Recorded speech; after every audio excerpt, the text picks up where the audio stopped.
Hello students, welcome back to our channel.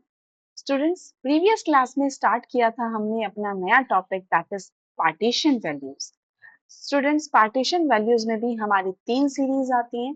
First one is individual, second one is discrete and last one is continuous. Students, previous class में हमने study की थी हमारी individual series को। आज हम study कर रहे हैं हमारी डिस्क्रीट सीरीज, ठीक है। और नेक्स्ट क्लास में हम कंटिन्यू करेंगे हमारी कॉन्टिन्यूअस सीरीज। तो स्टूडेंट्स, हमने इंडिविजुअल सीरीज में हमारे quartile, median, decile and percentile, इन चारों के बारे में पढ़ा था, ठीक है स्टूडेंट्स। आज भी हम डिस्क्रीट सीरीज में इन चारों को ही कैलकुलेट करना सीखेंगे कि हम एक डिस्क्रीट सीरीज में फ्रीक्वेंसी के साथ हम कैसे अपने इन चारों कंसेप्ट को क्लियर कर सकते हैं और कैसे इनको कैलकुलेट कर सकते हैं। तो फर्स्ट क्वेश्चन हमारा क्या कहता है, find out first quartile. First quartile का मतलब हो गया quartile 1, seventh decile that is decile 7, 44th percentile that is P44, ठीक है। तो हमें ये तीनों कैलकुलेट करना है विद द फॉलोइंग डेटा, ठीक है। अब हमें यहाँ पे मार्क्स दे रखे हैं, मार्क्स को हम बोलते हैं हमारी x और फ्रीक्वेंसी को हम बोलते हैं f। तो हमें x क्या दे रखे हैं, 30, 40, 50, 60, 70, 80 एंड 90। और फ्रीक्वेंसीज हमें गिवन है 4, 6, 11, 19, 20, 26, 14। और ये हमारा हो गया सिग्मा एफ। अब स्टूडेंट्स, हम क्या करते थे जब हम मीडियन कैलकुलेट करते थे, हम निकालते थे हमारी क्यूमुलेटिव फ्रीक्वेंसी। याद है ना, थोड़ा थोड़ा सा कुछ कुछ याद आ रहा होगा। हम क्या कैलकुलेट करते थे, हमारी क्यूमुलेटिव फ्रीक्वेंसी। तो क्यूमुलेटिव फ्रीक्वेंसी हम इसमें भी वैसे ही वही पैटर्न यूज करते चले जाएंगे। क्यूमुलेटिव फ्रीक्वेंसी हम कैसे कैलकुलेट करते थे, जो हमारी फर्स्ट फ्रीक्वेंसी होती थी वो तो एज इट इज आ जाती थी, नेक्स्ट फ्रीक्वेंसीज को हम ऐड करते चले जाते थे। तो यहाँ क्या हो जाएगा, 6 + 4 = 10। नेक्स्ट आएगा 10 + 11 = 21। अब जो हमारा ये आया है प्रीवियस, उसी में हम ऐड कर देंगे नेक्स्ट को, दैट इज 21 + 19। नेक्स्ट होगा 40 + 20 that is 60, 60 + 26 86, 86 + 14 that is 100। Students, ये मैंने आपको प्रीवियस क्लास में जब हम मीडियन कर रहे थे तभी मैंने आपको बताया था कि जो हमारा सिग्मा एफ होता है that is summation of frequency होता है, वही हमारी क्यूमुलेटिव फ्रीक्वेंसी की लास्ट फ्रीक्वेंसी होती है। ये दोनों हमारी इक्वल रहती है, ठीक है। ये हमारी एक प्रॉपर्टी होती है। अगर ऐसा नहीं होता है तो उसका मतलब है कि क्यूमुलेटिव फ्रीक्वेंसी में कहीं ना कहीं कोई गड़बड़ है, तो उसको कैलकुलेट कीजिए। तो अब हमें सबसे पहले क्या निकालना है, हमारा क्वार्टाइल 1। क्वार्टाइल 1 निकालने के लिए हमारा फॉर्मूला क्या होता है, सिंपल वही n+1 divide by fourth value.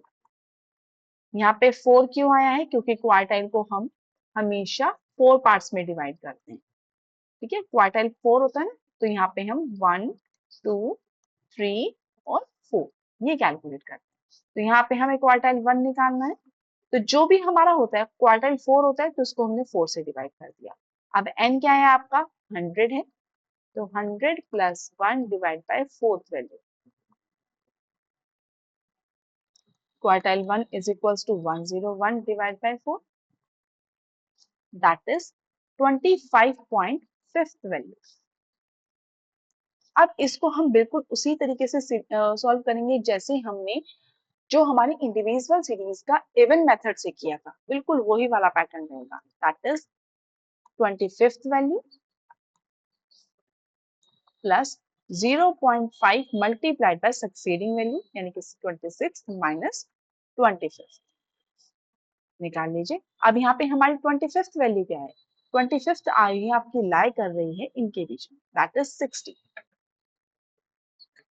तो 60 प्लस 0.5 मल्टीप्लाइड बाय, अब 26 किस में लाई कर रही है, 26 भी इसी में लाई कर रही है, तो इसको हम क्या लिख देंगे, 60 माइनस 60। तो वैल्यू होगी 60 प्लस 0.5 मल्टीप्लाइड बाय 0, तो वैल्यू क्या हो जाएगी, डायरेक्ट 60। यही हमारा आंसर है। आया समझ में, ठीक है। तो नेक्स्ट हम करके देखते हैं हमारा decile 7।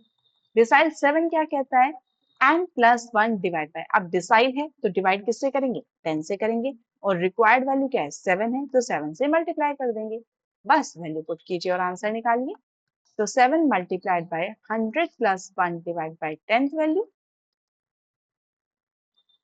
that is 10 multiplied by 101 divided by 10, that is 70.7th value. निकालिए, बिल्कुल वही वाला पैटर्न फॉलो करेंगे हम। 17th value plus 0.7, succeeding value क्या आ जाएगी आपकी 71th वैल्यू माइनस 70। तो 70th वैल्यू आपकी यहाँ पे क्या लाई कर रही है, कहाँ कर रहा है आपका 70 लाई, 70 लाई कर रहा है इसमें, तो ये आ जाएगा 80। 80 प्लस 0.7 मल्टीप्लाई करेंगे तो 71 था आपका, किस में आ रहा है, अरे वाह 71 बी सी में लाई कर रहा है 80 में। ये तो कैलकुलेशन ही आपकी बिल्कुल आसान हो गई। 80 माइनस 80, तो 80 प्लस 0.7 मल्टीप्लाइड बाय 0, तो आंसर क्या हो गया 8। आया ना समझ में, कितना इजी क्वेश्चन है।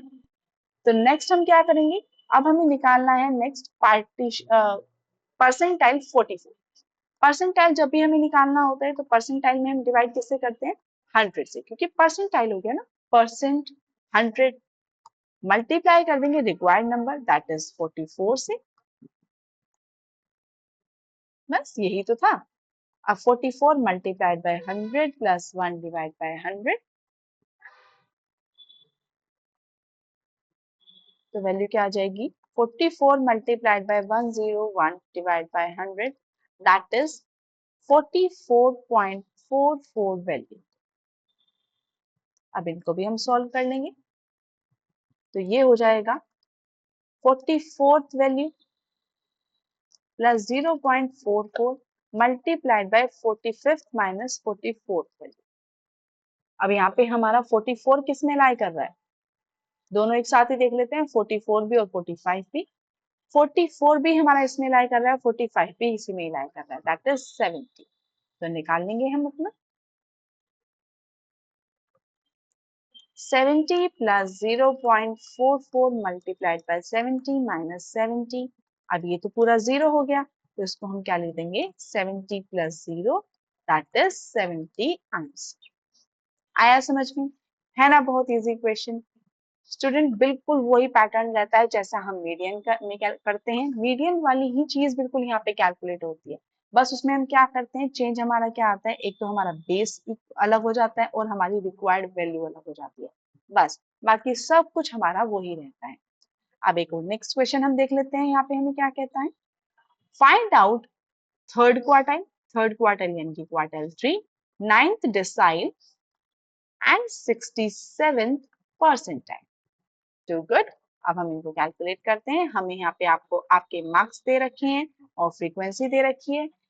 फ्रीक्वेंसी की हेल्प से हम कैलकुलेट कर लेंगे हमारी क्यूमुलेटिव फ्रीक्वेंसी। फर्स्ट फ्रीक्वेंसी तो हमारी एज इट इज रहती है, नेक्स्ट हम क्या करते हैं एडिशन करते चले जाते हैं, दैट इज 26 प्लस 32 वैल्यू आ जाएगी 58, 58 plus 42 100, 100 plus 49 that is 149, 149 plus 36 that is 185 and 185 plus 30 that is 215। अब स्टूडेंट्स हम यहाँ देख रहे हैं कि जो हमारी लास्ट क्यूमुलेटिव फ्रीक्वेंसी है और जो हमारा समीशन ऑफ फ्रीक्वेंसी है दे बोथ आर इक्वल, ये दोनों बिल्कुल बराबर हैं। तो अब हम अपनी वैल्यू कैलकुलेट कर लेते हैं, हमें सबसे पहले क्या निकालना है क्वार्टाइल 3 निकालना है। तो क्वार्टाइल 3 निकालने के लिए हम डिवाइड किससे करते हैं 4 से, और रिक्वायर्ड हमें क्या है 3 है, तो बस वैल्यू पुट कीजिए और आंसर निकालिए। तो 3 मल्टीप्लाइड बाय n कितना है आपका 250, तो 215 plus 1 divide by fourth value, 3 multiplied by 216 divided by 4 that is 162। Check कीजिए किसमें आ रहा है 162, 162 लाई कर रहा है आपका इसमें, ये वाली क्यूमुलेटिव फ्रीक्वेंसी। तो क्वार्टाइल 3 की वैल्यू क्या आ जाएगी आपकी 18। ये यहाँ पे गलत लिखा हुआ है स्टूडेंट, इसको हम 18 कर लेंगे, ठीक है। नेक्स्ट आएगा आपका जो हमें कैलकुलेट करना है दैट इज डिसाइल 9। तो डिसाइल 9 जब हम कैलकुलेट करते हैं, रिक्वायर्ड हमें 9 है, n plus 1 divide by 10th value.